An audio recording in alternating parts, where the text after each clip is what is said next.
不是说来我们藏区看不到美女、看不到帅哥吗？今天卓玛来参加婚礼呢，给大家看一下我们这边的帅哥美女吧。一个传统与现代混合式的藏族婚礼有多好看？卓玛带大家看一下吧。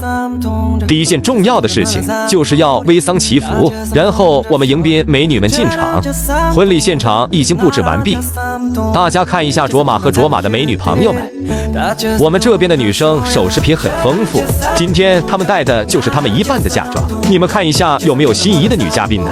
但是说实话，这些带在身上真的太重了，所以卓玛每次参加婚礼都会很累。男方家的迎亲队伍已经来了，都是我们草原上的康巴汉子。迎亲队伍不仅有马队，我们的车队也是必不可少的。迎亲队伍里一般都是南方的叔叔们，我们草原上的汉子都是很威武的。今天的天气也是很让我满意的，不冷不热，刚刚好。这是新娘子的座驾，别说有多威风。车队开始有序进场，马队也是集结完毕，这样看着很是隆重朴实。这时候参加婚礼的人也是越来越多了，我想大家跟我一样期待新娘子吧。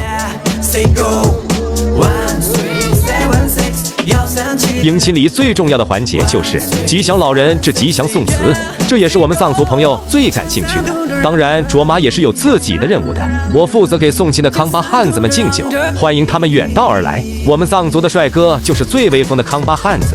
其实看到他们一个个高大威严，我当时也是很紧张的。你们也觉得他们很帅气吧？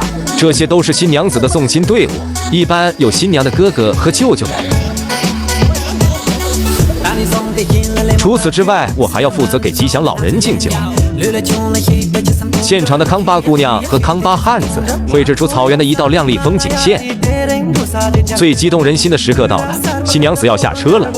新娘子的装扮是他们自己家乡的传统服饰，两位伴娘也是要打扮得很隆重的。新娘子要转3圈煨桑，然后进家门。看到新娘子了，大家看看是很漂亮的哦。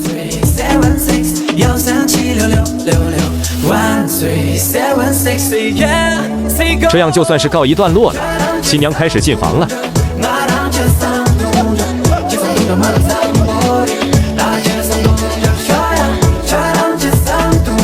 吉祥老人捞牛奶，祝新人终身不渝，幸福美满。婚礼庆典也是相当隆重。好了，今天卓玛的视频就到这了。祝天下有情人终成眷属，幸福美满。下期再见。